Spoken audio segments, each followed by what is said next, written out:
All right, guys, we are live and welcome to the Touchline Football Explained. We have Nandi with us, Niloy and Sam, the Tactic Show, and Niloy and Sam from Stat Attack. Guys, welcome to the show. We have a very thrilling match ahead of us. Yes, And because first off, I would like to ask, what are your feelings before we dig deep into the analysis part and what we have to expect and the stuff we do. Uh, let's think about how you feel about this match. It's a big match. yeah, of course. England's are favorite of winning this match, and Croatia after that World Cup run, after their World Cup run, they haven't been the same. They have been losing lots of friendlies, and they haven't been the same. So England's a favorite, and they should. For me, I think they will comfortably win this match. Again, Croatia could do a major upset here, as England are the favorites of winning the Euro. So Croatia can do a major upset here. Right, Nila, what are your thoughts? Yeah, if we keep the tactical part aside, I think England should win because this is the chance. Looking at the group and everything, this is the chance to top the group and go as far as they can. And they also have got the team to pull it off. So I think they should win today and start it on a positive note. Yes, Right, if you ask so me, for Pep Guardiola, yeah, then first of all, I would like to mention that my thoughts are with Christian Eriksen and his family after what happened absolutely. yesterday. So before digging deep into today's match, so I would like to say my heartiest condolences are with their family. And as far as today's match are concerned, I would say England are favorites, but as you see in the World Cup semi-final 2018, Croatia can make some major upsets. So hoping for an thrilling match. Let's see what happens today. All right, so we're talking about both the teams. Let's start off with England. What can be the predicted lineups? Even though we're going to get the lineups in about 27 minutes, but still, let's go for it. Uh, Southgate has. There have been many reports of that. There's a leaked lineup has been leaked. So according to those tweets, they'll go for a 4-2-3-1 formation with Calvin Phillips and Declan Rice as two pivots, Mount as the attacking midfielder, and for Foden and Sterling in both flanks, and Kane up front. So it's a pretty strong lineup. Are Still, you there are some, referring to a tweet like this? yeah. So the all these, and I heard that also Sky Sports has also tweeted this. So it can be said it's almost a almost confirmed lineup. So there are some major surprising aspects here, as Jadon Sancho is not starting. Okay. Sancho was the best player to start on the right side of England, and another upset is there are players like Ben Chilwell. He has been instrumental for Chelsea, and they have won the Champions League. After that, also Southgate is preferring Trippier ahead of him in a not so preferred position. He's a right back when he's playing in left back today's match. So there are some certain surprises made by Southgate. Let's see how it turns out.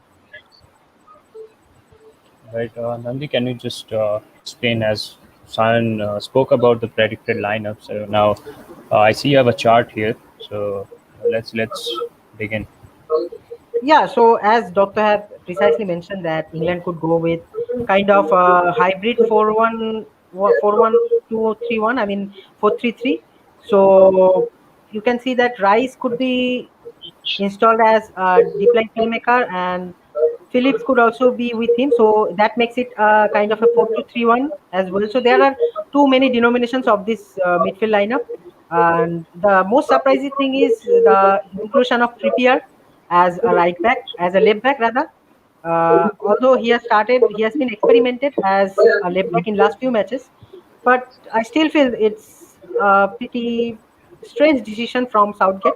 Don't know what's gonna happen, and the rest of the team is more or less same. Although for me, it could have been Grealish in place of Sterling, or maybe a likes of Rashford in place of Grealish and Sterling, and also for me Sancho.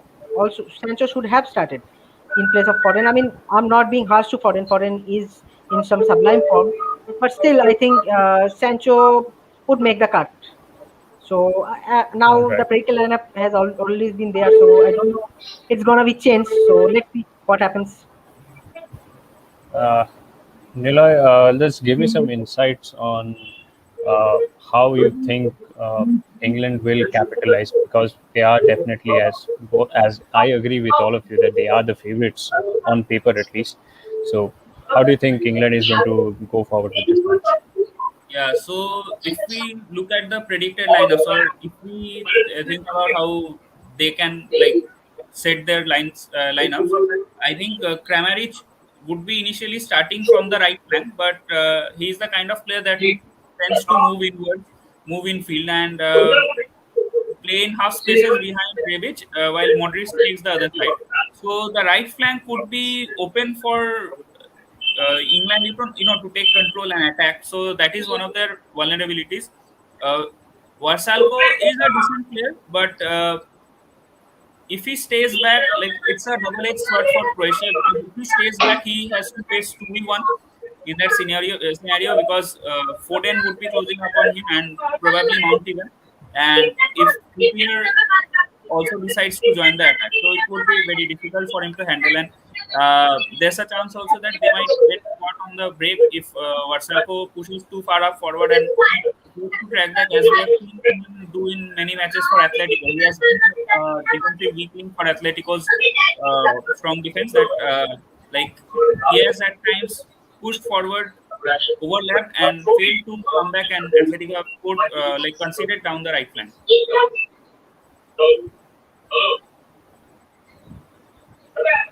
So another thing, and again, Velasco will put in 2 versus 1 situations, but there is a thing that will work in his favor, that Trippier is a predominantly right-footed player, so he does not have to take care of those crosses, those juicy crosses with Trippier generally puts it, because as he has to cut in, and when he tries to cut in, then Velasco can get a second chance to cover him up.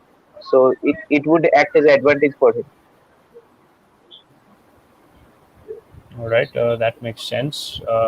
So, let's go through, as we were talking about a few particular players. What can Croatia do to like stop them? Because the defenses doesn't look so good from outside, at least not on paper. That's the thing. Like Croatia has always been a unpredictable team. Like before the World Cup, also they were not winning so many of their friendlies.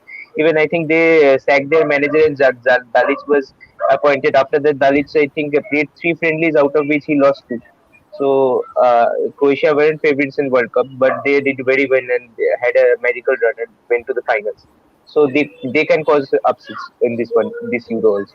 And there are quality in their team, as Perisic, Rebic are both very good in their national team shirts. Then there is Kovacic. Kovacic has also been really good for Chelsea this season. And then Modric is always there. Modric the magician. So it's a pretty good team. They can cause upsets. All right, let's head to the charts that we have from our friends at Stat Attack, and both of the Hmm. representatives are here as well. Uh, let's just talk me through this player.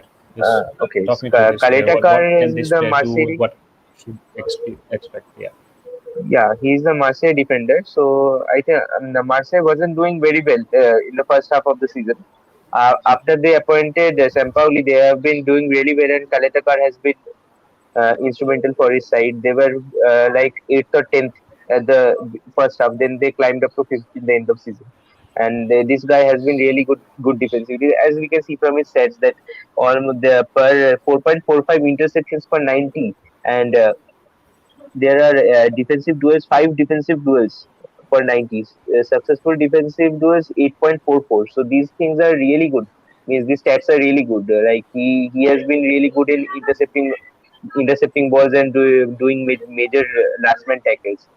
So the stats are pretty good. But then again, it's League One, and we know the quality of League One is not good as other leagues. So he can be good. He could be instrumental for Croatia, or maybe he could make any howler or something like that, which can help England. So nothing can be said about much of Croatia's players. All right, so a question just to spark some controversy for, of course, the three of you, and of course for the viewers here. If you had to choose between, you have one position. So if you had to choose between Foden and Sancho, who would it be? Like Foden played left sided. He's a left sided player. So I think Right. if you consider it for a right wing position, then Sancho should be ahead of Foden. All right. Yeah, of course, in their particular position. But I would say, if you had to have one player in your team, in the Then I squad, you have to drop one player, you have to take one player. Yeah. then I for me I'll go for Sancho as he has been like Foden hasn't been the starter there. He has played like 20 matches this season. Before that he wasn't the starter, regular starter for City. Sancho has been playing in his top for last 2 seasons, and last season both the seasons he has been very good. Yes. In So I Bundesliga, he think did create a lot of ruckus yeah, for other teams. yeah. I So think let's go through. Yeah, go ahead. yeah, I think one key difference between both is like when they are facing low blocks, Foden is a bit better than Sancho, and on the other hand, when they are facing like teams that press high and to play around the press, break the press, and counter in those situations, Sancho is better than him. So two different kinds of players, two sets of abilities. I think both can be equally useful given the circumstances. All right. Let's just go through their charts so that we can get a better understanding. I have here from Stat Attack this Phil Foden's chart, and for the last couple of days, I've been talking to you, and I've learned a few things. So this chart looks good, right?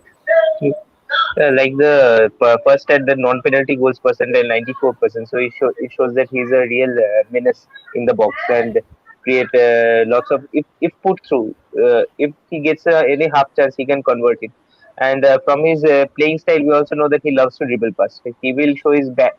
He shows his kind of a dribbler that he uses his back to create spaces, then swiftly dribbles past any defender.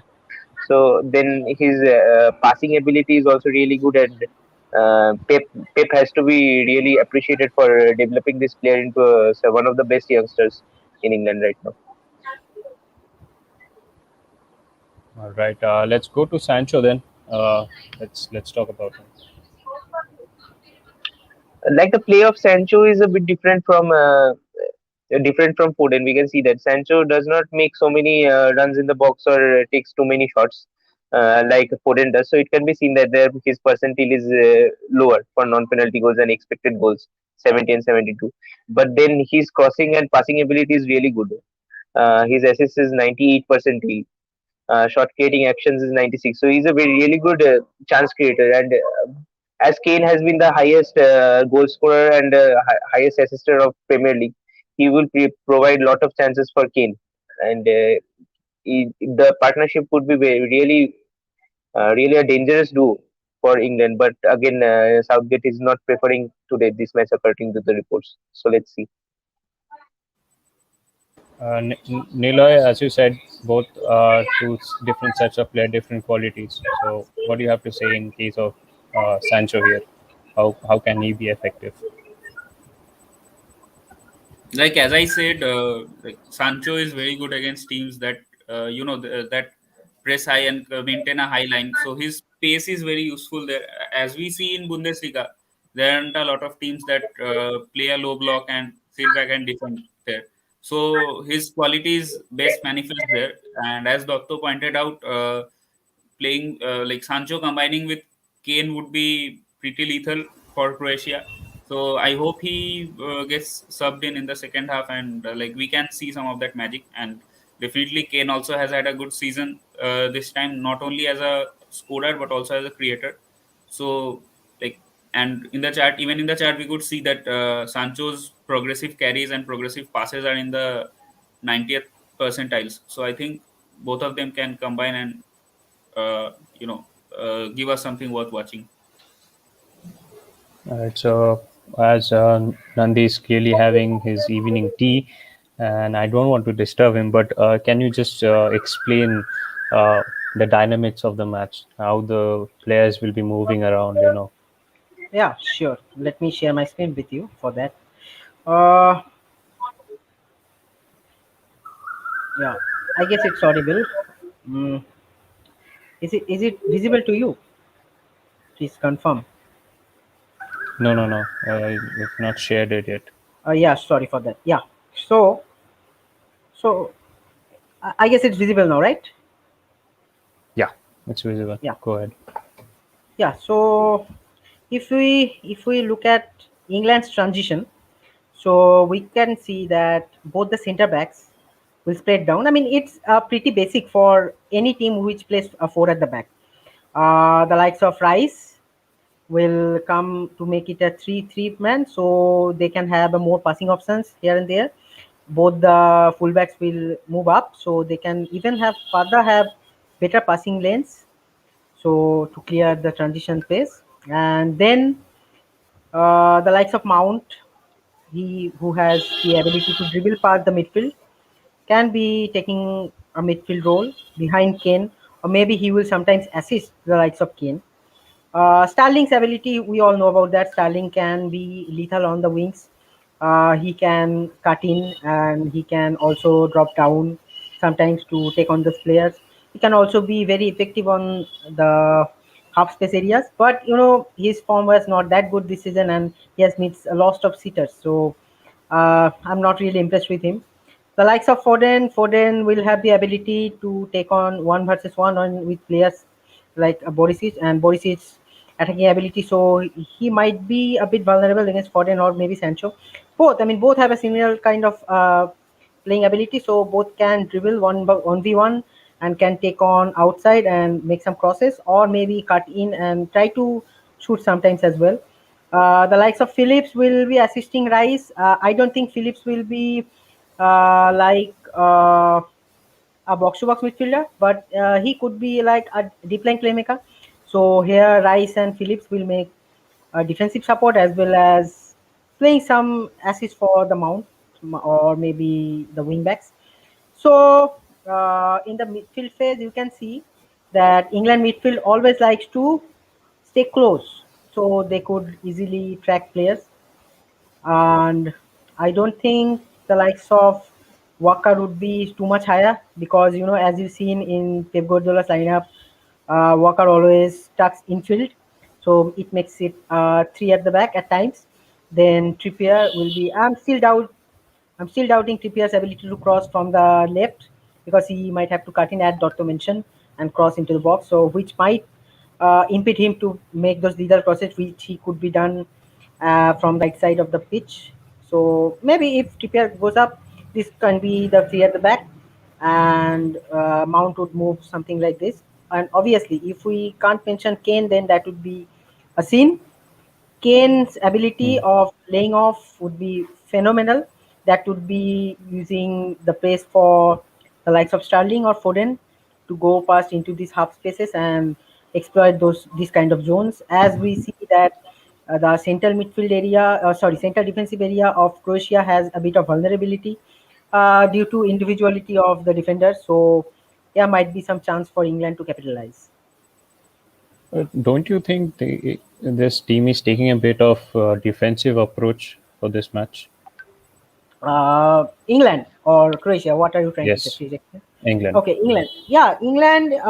Yes, I can say that, because uh, I don't know what's the inclusion of Trippier in left back. I'm really surprised with that. So that makes him. I mean, possibly his defensive ability a bit on the left side. I mean, I don't know why he shouldn't trust Shaw, who could have been so much instrumental and who has been instrumental this season due to his offensive runs.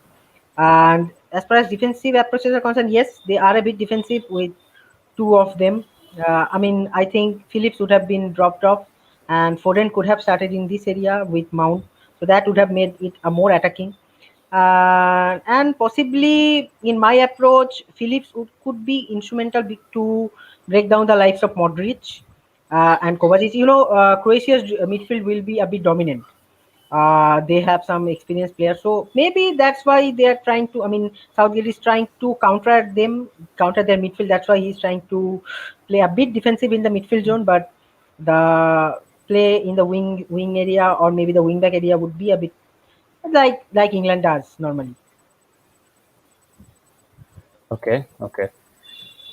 All right. So, from Croatia's end, how do you think we can capitalize on this, and what are the areas where Croatia actually excels?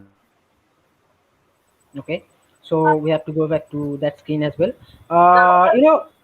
Croatia. If you look at Croatia's lineup, it will be a pretty basic 4-3-3 or 4-4-1-4-1, whatever we have discussed already. That Rebic should be capitalizing these kind of areas. And if you remember in 2018 World Cup, uh, they scored some goals like that. I mean, Rebic was there, and the likes of Perisic who got into the box and scored a cross from here, and that was a goal in front of four. So what I'm trying to say is that Croatia has the ability to increase the number of mans in the box, and Perisic can play that role precisely. He can be a lethal threat. Perisic could also be a threat in the right side of the area, in the left side. I mean, yeah, in the left side of the area where he can track in some crosses into these kind of places. So Rebic could have a header or something like that. Uh, and the midfield. Oh my God, what a midfield it is! I mean, Kovacic, as Doctor mentioned, that Kovacic has been in sublime form in Tuchel's Chelsea. So possibly the likes of Kovacic could also give. I mean, if you see that Rice and Phillips have a bit of a 4-2-3-1, this could also be a bit of a 4-2-3-1. I mean, like Brozovic will obviously the main central defensive midfielder, but Kovacic will also sometimes try to drop off and impede the attacks of England. So then the zone 14 area will be covered by the likes of Modric, or if they start with Kamaric has the ability to drift inside. So that will bring a lot of, lot of players in the midfield role as well to create pressure in the likes of Rice and Phillips. So Croatia, as there was a poster, I mean, I don't know whether you have seen or not. Croatia has scored a lot from the left side, so that's an interesting statistics which I would like to share with you. So the thing All right. is, and that's what Croatia's pressing patterns. If you look at Croatia's pressing patterns, Croatia will try to press them high up the pitch. So Pickford would have an option of kicking the ball outside of their line. So then they can win the second ball and they can start the transitions. That's what Croatia's pressing line also is. All right. Let's head to the charts. Shayan, I think you can explain a few things as we talked as Nandi was speaking about Rice. Let's talk about Rice. Uh, with the help of his chart, what can you expect from this guy? Rice is a really good CDM. Like he's plays like a kind of a destroyer, so he will be instrumental for stopping many counter attacks. Like the thing that I think Croatia will try is that they will try to break the press using Kovacic. Kovacic's dribbling ability that Tuchel uses. Like he dribbles past tight presses to create spaces.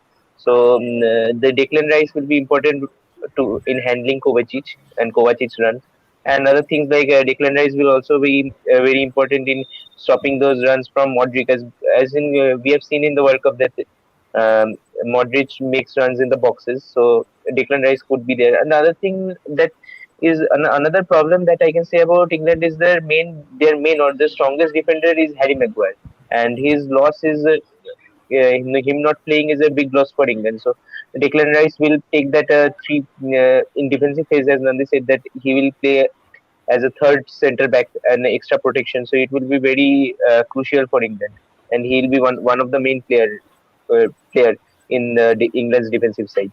And from the stats, you can see that he All makes right. 91 percentile of interceptions. Like so, he will be making a lot of interceptions, and then again progressive passes. Like the thing I think England will be doing is they'll try to congest the midfield. So, like Kane will be dropping down, so Declan Rice will be making some passes into those lanes to feed Kane and All others. right. All right. So, can clearly understand Declan will be the one who will destroy, would create and initiate attacks and also destroy attacks from the Croatia's end. He has to face a very tough midfield though when it comes to breaking down attacks, because the midfield of Croatia looks solid and they're not going to go easy on England. So before we dive deep into certain aspect, let's take a couple of comments here. Uh, I found a few interesting comments here. So Dibauti Banerjee says, "Science, sir." I don't know what that means, but let's go for the next one. Asif Malik saying England 2, Croatia's nil. On paper, that should be the case, but it can be an It upset, could be right? more. It could be more. Like it could be It 4 could be England, more. 0 Croatia. All right, so let's see. Uh, Feisty Uchiha asking, how do you think Croatia's 4-1 would be different from Turkey? They failed miserably against Italy. Nice question. Yeah, Yeah. Nila, you So were saying something Nandita, like why that. don't you go So ahead? no, I am not. Nila was saying something while we were discussing that in the group. So I think he would be the better man to Right. discuss. yeah, so something which I was pondering about this question, and also while Nandita was explaining in his chart about the player positions, there has been a trend this season in Euro, a tactical trend that we have seen the weaker teams while defending against the the stronger teams. They have a tendency of pinning their wings and the wing backs and the players in the flank wide. We have seen it in Belgium versus Russia. We have seen it in the first half, Italy versus Turkey. So, like, can Croatia try to do the same thing with England? That is a question here. But the thing is, as we can see, both of the teams are going to be dependent on their central players mainly. Like England is very dependent on Mount and Foden for their creativity. I'm not so sure about Sterling because he hasn't been in great form. But this is one of the matches where the supposedly weaker team on paper has the better midfield. If we consider Brozovic, Modric, and Kovacic, like both of you said, they are players not only like they are good players in terms of passing ability. All three of them have shown good ball carrying ability for their respective clubs this season. Even Brozovic playing so deep in in CDM in contest Inter, but he has still played a great role in carrying the ball forward and proven very pivotal for in many matches for his midfield and counter attacks. So all these combinations are very interesting, and the way it differs from Turkey is that Turkey predominantly was paid for their mistake. I would say Italy punished them for that because Turkey wasn't Yes. isn't a team that should have played that way. Like I said the last day also. So I think that Croatia should take a lesson from that, take a leaf from that, and they should be looking at this match to take out 3 points rather than aim for one. And they have the quality for it. So I think that is how they are different. And I would like to further a question to both the panelists here. Like I said, do you think Croatia would be following this same tactical trend of defending wide and pinning the wing backs, full backs and wingers wide, so that the central players suffocate, or do you think that they might avoid that because that could backfire as Mount and Foden are destructive in half spaces? If they defend wide, I think the main strategy that Southgate will be using is runners in the box, in Croatia's box. Like Mount will make runs, Foden makes runs in the box, and same is Sterling. So there are 3 to 4 players. Kane will obviously be there. So there are 3 to 4 players in the box. So if Croatia defends wide, it could be really problem for them. Is if somehow some Mount or Foden is picked by any of them and they're defending wide, they could create real havoc in the mid. Both the players are really good dribbling, so they can easily dribble past their defense. And They of need course, to with that kind Mhm. of a midfield, they will really try to suffocate the midfield. I mean, there's midfield. no Yeah. second thoughts about it. So I don't think they have the ability to run down the wings. I mean, Perisic can be a man from his flanks, his respective flanks, but likes of Kramaric or if Vlasic starts, so they won't be wing runners. So I don't feel that would be a strategy Croatia in build in this match. So we have a question from Best Gamers. He's saying, "Bro, England should win. What do you say?"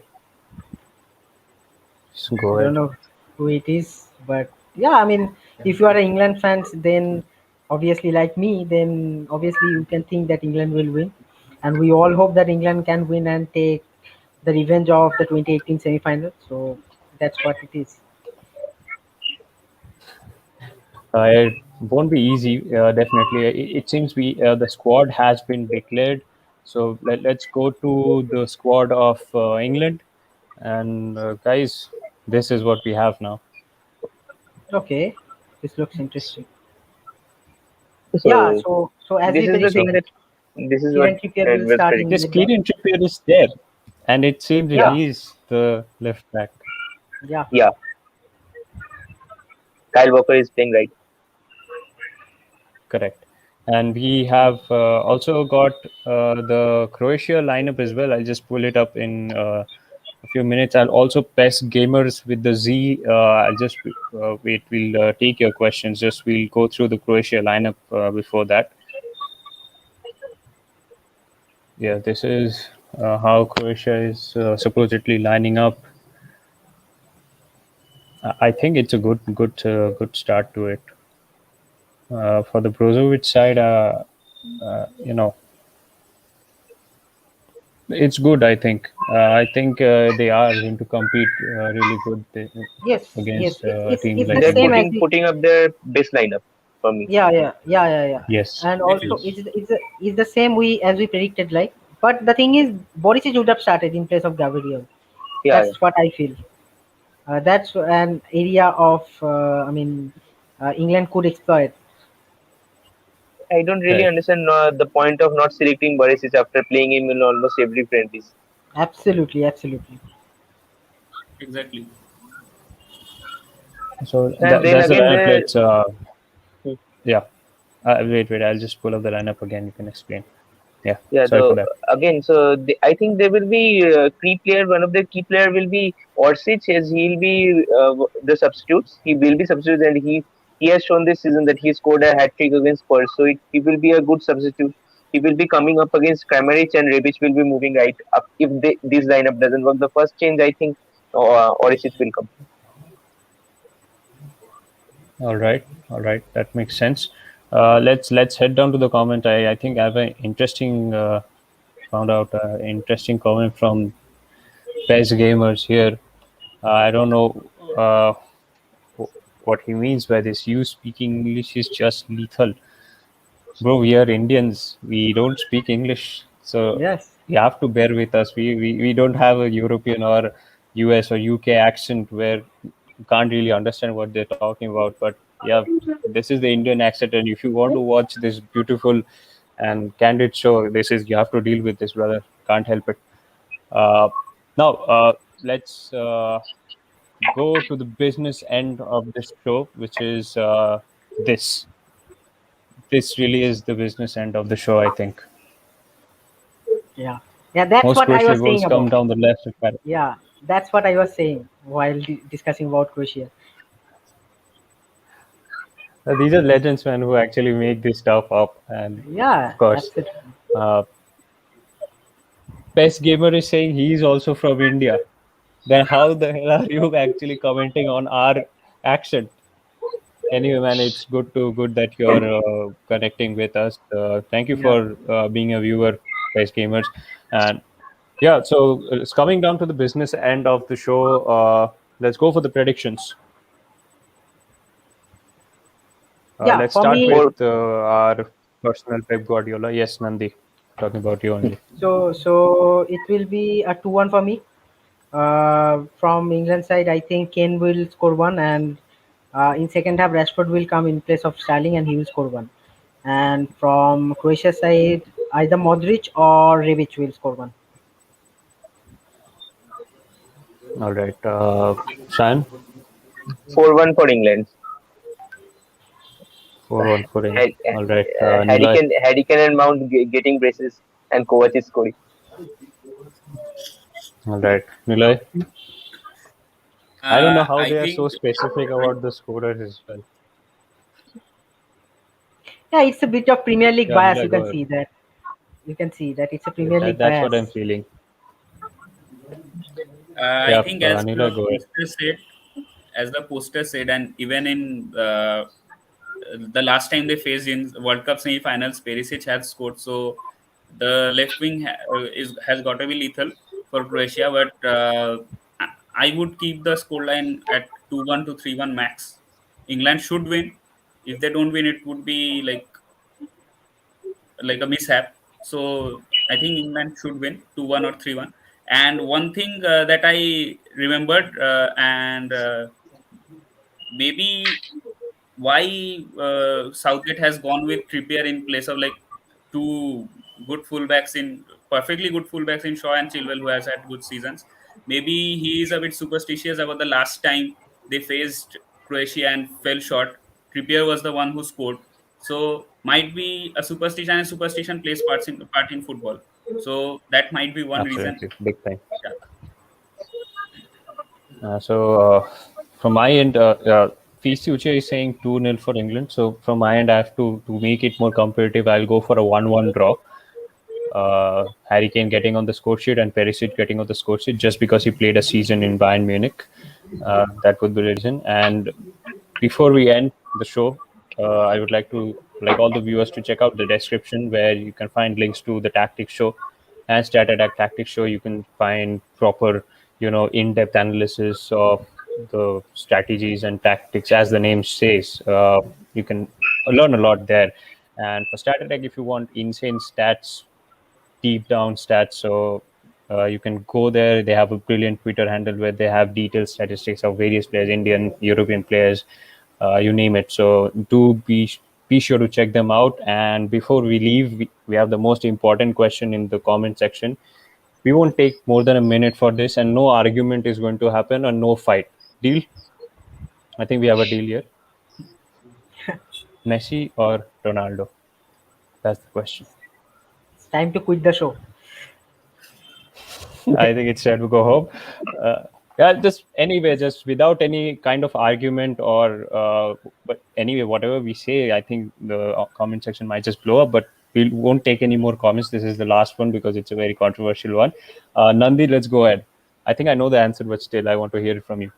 Yeah, I don't know. I mean, Maradona, I can say. I'm really, yeah. Come on, I man. mean, how It's can I? Messi or Ronaldo. Okay, then Messi. Okay, fine. All right, Shayon. Mason Mount better than both. This is the actual controversy which I was trying to avoid. But yeah, you have to choose between Messi and Ronaldo. Anyone. Messi, any day. Messi. All right. So two for Messi till now. Niloy, I think I know your answer, but let's hear it from you. Yeah, I would say Messi. Like I wanted to say Messi. All Ronaldo to right. make it more interesting, but I can't. I would have to say Messi. Yeah, I'd say Ronaldo because I am not a Ronaldo fan, but I like his mentality. But so it's 3-1. Messi wins here. And all right, guys, it's time to end the show. Thank you for watching. And PES Gamers, brilliant question. We'll be live again. Check out our page so that you can stay updated on our plans of on going live before the matches and these sessions. So, for all the viewers, thank you for watching, and hopefully our predictions will come true. And let's see who wins this show. So till then, stay safe, and we'll see you in the next one.